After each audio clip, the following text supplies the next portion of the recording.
এর আগে আমি ব্লগিংয়ের জন্য একটা ভিডিও শ্যুট করতে চাইলাম, তো ওটাতে আমার মাথাটাই কেটে গেছে। তো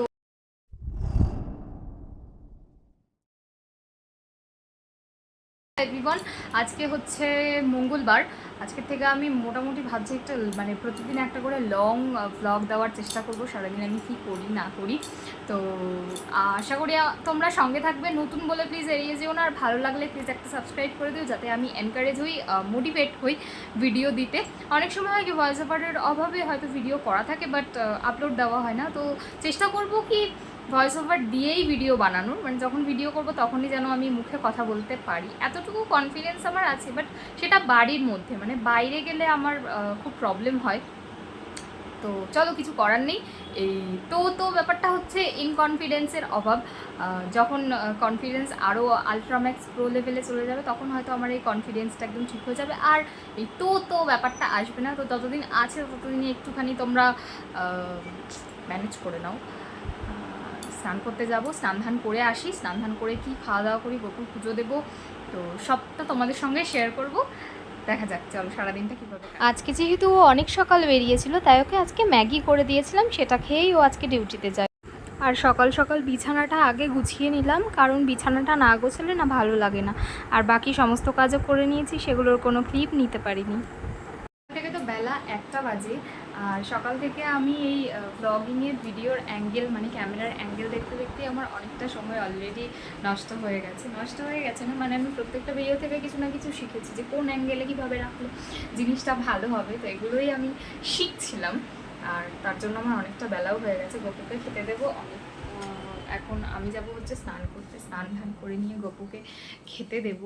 আর শঙ্কর না আজকে অনেক সকালবেলাও বেরিয়ে গেছে, মানে 7টা সাড়ে 7টার সময় বেরিয়ে গেছে। তো ওই জন্য আজকে আর ভাত টাত কিছু রান্না করিনি, ওকে মানে ম্যাগি করে দিয়েছিলাম, ও ম্যাগি খেয়ে বেরিয়ে গেছে। আর আমি এখন একাই আছি, তো একার জন্য আর কি রান্না করব, ভাবছি ডালিয়া রান্না করি। ডালিয়া রান্না করে খেয়ে নিই, যেহেতু আমি ওয়েট লসে আছি, তো ভাতটা আজকে একটু অ্যাভয়েড করাই থাক, যেহেতু করা হয়নি। আমার একার জন্য আর ভাত করবো ভেবেছিলাম একবার করব, কিন্তু এখন আর ইচ্ছে করছে না, অনেক বেলা হয়ে গেছে অলরেডি। তো চলো ডালিয়াই বানাবো। এখন স্নান করতে যাই, স্নান করে এসে গপুকে আগে খেতে দিই, তারপরে আমার খাওয়ার চিন্তা করব বা রান্না করবো আর কি। স্নান করতে যাওয়ার আগে ভাবলাম ডালিয়াটা বসিয়ে দিয়ে যায়, তাহলে স্নান করে এসে গপুকে পুজো দিয়ে আমি খেয়ে নিতে পারবো। আর ডালিয়া কাটতে গিয়ে দেখি ডালিয়ার প্যাকেটের মধ্যে এরকম পিঁপড়ে ধরা, মানে নতুন প্যাকেটের মধ্যে কিভাবে পিঁপড়ে ঢুকে গেল আমি জানি না। তো এটা স্নান করে এসে পরে সময় করে পিঁপড়ে ছাড়িয়ে এটাকে কোটোতে ঢালতে হবে, না হলে খুব বাজে অবস্থা হবে।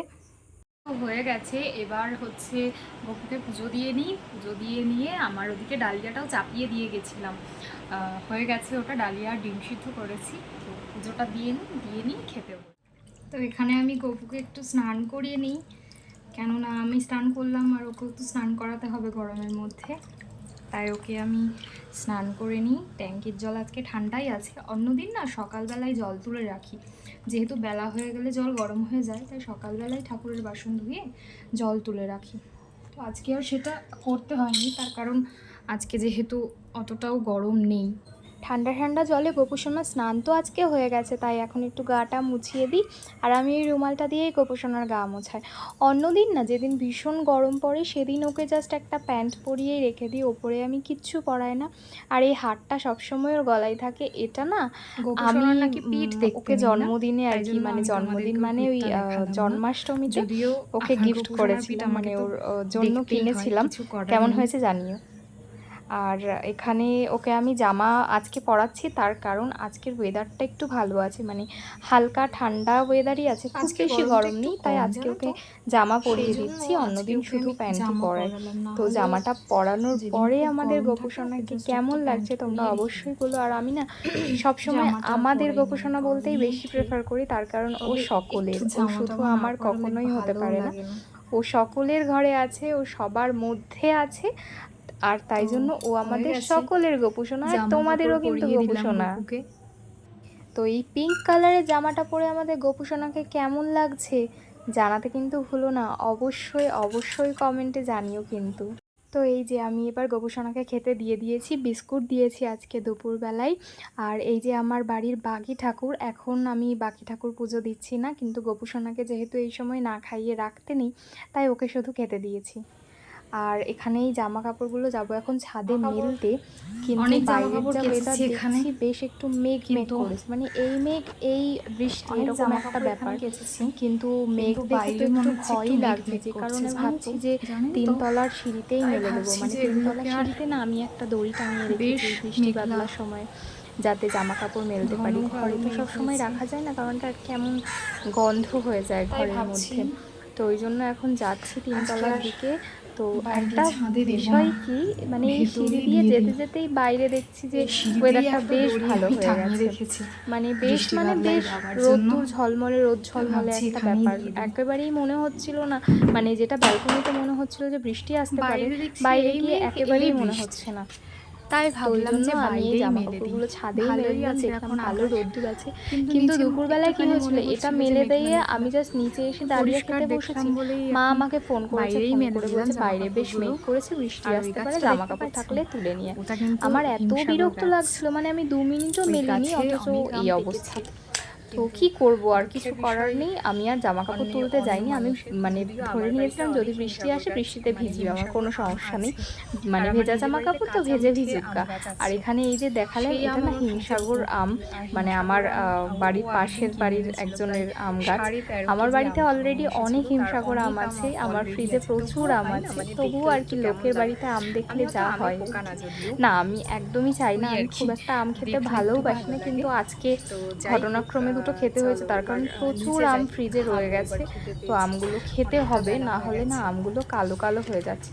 চলো এখন নিচে যাই, খিদে পেয়েছে, ডালিয়াটা নিয়ে নিই, কারণ না খেলে ঘটনাক্রমে আজকে আমার ডালিয়ার পরিমাণটা ডিম সিদ্ধ দিয়েছিলাম, আজকে ডালিয়াটা বড্ড কম হয়ে গেছে, আমি বুঝতে পারি কিছু আমি রেগুলার বেসিসে ডালিয়া খাই, কিন্তু আমি সামান্য একটু ঘি দিয়ে নিলাম, তার কারণ আমি তো এটা কোনো ডালিয়া কোনো তেল কম হয়ে গেছে। আর এখন খাওয়া দাওয়া হয়ে গেছে, এখন হচ্ছে ওষুধ খাবো, ওষুধ খেয়ে এবার একটুখানি বিশ্রাম নেব। আর তার আগে বললাম না আমগুলো কালো হয়ে যাচ্ছে, তাই একটু আমগুলো নিয়ে খেতে বসলাম। আর এগুলো হচ্ছে আমার বাড়ির পাশের একটা, মানে আমার বাপের বাড়ির পাশে একটা ঠাম্মার বাড়িতে গাছ আছে, সেই গাছের আম। আমগুলোর নাম আমি জানি না, কিন্তু খেতে এত ভালো। হিমসাগর আম যেমন খুব মিষ্টি হয়, বেশ একটু নরম নরম হয়, কিন্তু এই আমটা একদম শলা শলা, মানে আমার না এরকম শক্ত শক্ত আম খুব ভালো লাগে, আর এরকম ছোট ছোট টুকরো করে কাটা আরও বেশি ভালো লাগে। আর এই কাটা চামচের জায়গায় যদি কাঠি হতো তাহলে আরও বেশি ভালো লাগতো। আমটা খেতে কিন্তু সত্যিই খুব সুন্দর, মানে আমি সত্যিই জানি না আমটার নাম কি, বাট খেতে ভীষণ ভীষণ সুন্দর। মা প্রত্যেক দিন মোটামুটি 2-3টে করে আম পড়ে, আর মা নিয়ে এসে আমাকে দিয়ে যায়, বা আমাকে ফোন করে, আমি গিয়ে নিয়ে আসি। আমার প্রচণ্ড ভালো লাগে এই আমগুলো। হ্যাঁ, খুব একটা আমি আম ভালোবাসি এমন না, বাট খেতে ভীষণ ভীষণ ভালো লাগে। তো তোমরা কারা কারা আম খেতে ভালোবাসো সেটা অবশ্যই জানিও। অনেকে আবার কি করে ওই খোসার মধ্যে চাকু দিয়ে কেটে ওরকমভাবেও আম খেতে ভালোবাসে, তো আমি এভাবেই খেতে ভালোবাসি। এক একজনের এক এক রকম পছন্দ। আর এখন ঘড়িতে বাজে হচ্ছে ওই 2:20 মতো, এখন ওষুধ খাবো, ওষুধ খেয়ে বিশ্রাম নেবো। আর গোপুসোনাকেও ও ঘর থেকে এ ঘরে নিয়ে এসেছি, তার কারণ ও ঘরে তো পাখা চলে না, ওরও তো গরম লাগবে, তাই আমার ঘরে নিয়ে এসেছি, আমিও হাওয়া খাই, ও হাওয়া খাক। তো এখনকার মতো এইটুকুই, আবার রাত্রিবেলা দেখা হবে, রাতে কি খাওয়া দাওয়া করছি অবশ্যই জানাবো। আর এখন তো বিকাল হয়ে গেছে, বিকেল 5টা বাজে, কিন্তু হঠাৎই কারেন্ট চলে গেল। আমি একটা ভিডিও এডিটিং করতে বসেছিলাম, তো ঘুমোইনি যেহেতু, আর ভিডিওটা আসছে, মানে ইউটিউবে আসছে, তোমরা একটুখানি প্লিজ দেখে নিও, শর্ট ভিডিও আসছে, ভালো লাগলে একটু লাইক কমেন্ট করে দিও, আমি খুব খুব খুশি হব। আমি একটা সাবস্ক্রাইবারও পেলে না আমার মনটা খুব খুশি হয়। আর আমি এই রিসেন্টলি 2-3 দিনের মধ্যে প্রায় 4জন সাবস্ক্রাইবার পেয়েছি। বাজে তো রাতের ডিনারে দেখো, ফার্স্টে আমি চপারে ভেবেছিলাম চপ করব, কিন্তু আমার চপারের সুতো আটকে গেছে, চপারে আর করতে পারিনি। এটাতে একটু গ্রেট করে নিলাম, আর বাকিটা স্যালাড হিসাবে খেয়ে নেব। আর এখানে আজকে আর স্যালাড খেতে ইচ্ছা করছে না, তো তাই জন্য ভাবলাম যে এরকম একটা অমলেট করি আর কি। তো নুন দিয়ে জাস্ট পেঁয়াজ আর লঙ্কা দিয়ে সামান্য একটুখানি অমলেট করব। তোমাদের সঙ্গে শেয়ার করেছি, তো রাত্রিবেলাটা শেয়ার না করলেই নয়, তাই তোমাদের সঙ্গে তো শেয়ার করতেই হবে রাতে ডিনারে আমি কি খাচ্ছি। তো চলো তোমাদের দেখিয়ে নিই।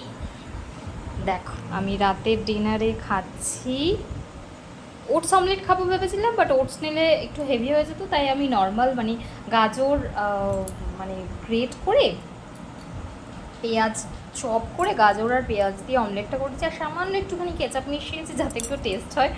আর এখানে হচ্ছে ফার্স্টে স্যালাড খাবো ভেবেছিলাম, তো চপারে চপ করবো, তারপরে অমলেট করবো ভেবেছিলাম বলে চপারে চপ করবো বলে চপারে দিয়েছি, আমার চপারের মুটকি সুতোটা আটকে গেছে, আর কিছুতেই খুলতে পারলাম না, সেই কারণে চপ করা আর হয়নি। গ্রেটারে জাস্ট একটু গ্রেট করে অমলেট বানিয়ে নিয়েছি, আর বাকিটা স্যালাড হিসেবে খেয়ে নেবো। তো আর এরপরে হচ্ছে একটা নাইট ডিটক্স ড্রিঙ্ক খাবো, ওটা খেয়ে মেডিসিন খেয়ে আমি শুয়ে পড়বো। এখন বাজে হচ্ছে 7:20, এখন আমি ডিনার করে নেবো, আমার খাবার হয়ে গেছে। তো আজকের দিনটা এভাবেই শেষ হলো, আর আজকের মানে ব্লগটা আমি আজকেই তোমাদের সঙ্গে শেয়ার করছি। মানে এখন 7:20 বাজে আমি কমপ্লিট করলাম রিলসটা, এবার নেক্সট হচ্ছে এটাকে এডিট করব, করে তোমাদের সাথে শেয়ার করব। ভয়েস ওভার তো মোটামুটি দেওয়াই রইলো, আর যদি কিছু দিতে হয় আমি দিয়ে দেবো। তো ভালো লাগলে অবশ্যই আমার চ্যানেলটাকে একটু সাবস্ক্রাইব করে দিও। Thank you very much, bye, good night. এতক্ষণ ধরে আমার ভিডিওটা দেখার জন্য তোমাদের অসংখ্য ধন্যবাদ।